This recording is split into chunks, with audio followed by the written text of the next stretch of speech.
ओम श्री विष्णवे नमः। देव उठनी एकादशी को कुछ लोग देवठान भी कहते हैं। देवठान एकादशी पूरी तरह से श्री हरि भगवान विष्णु को समर्पित होती है।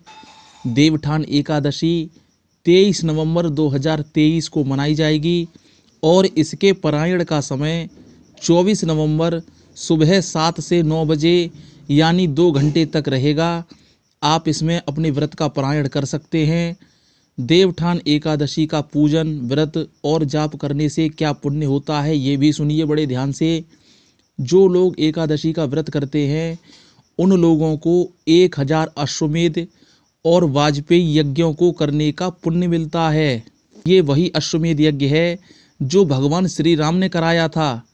इस यज्ञ में लाखों का खर्चा भी होता है और आप इस व्रत को करने से अश्वमेध यज्ञ का पुण्य प्राप्त कर लेते हैं। भगवान विष्णु स्वयं कहते हैं, देवठान एकादशी व्रत करने से पर्वत के समान यदि किसी व्यक्ति के पाप होते हैं तो वो भी जलकर समाप्त हो जाते हैं। विष्णु भगवान का ये कथन पद्म पुराण में लिखा हुआ है।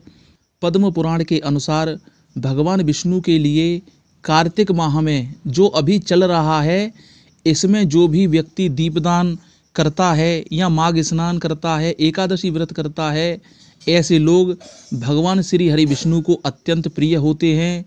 इसी दिन भगवान विष्णु योग निद्रा से जागकर संपूर्ण सृष्टि का दायित्व पुनः अपने हाथों में लेते हैं।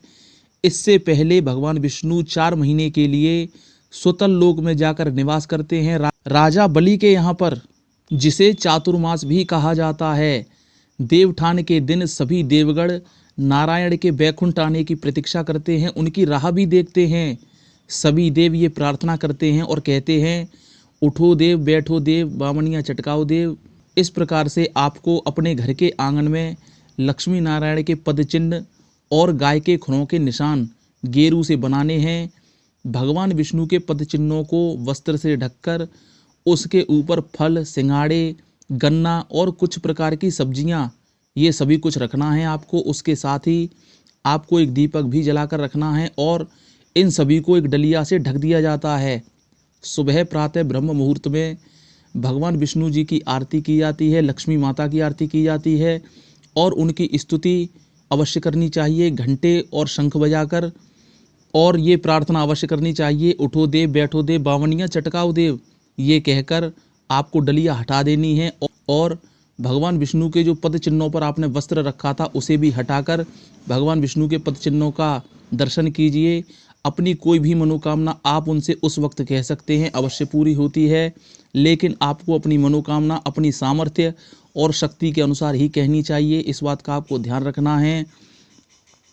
जो लोग एकादशी व्रत नहीं कर सकते हैं या करते नहीं हैं, वो लोग देवठान के दिन श्री सूक्त, पुरुष सूक्त का पाठ अवश्य करें। ये बड़ा ही फलदायी पाठ होता है। गौ और सूर्य का पूजन करने से भी कल्याण होता है।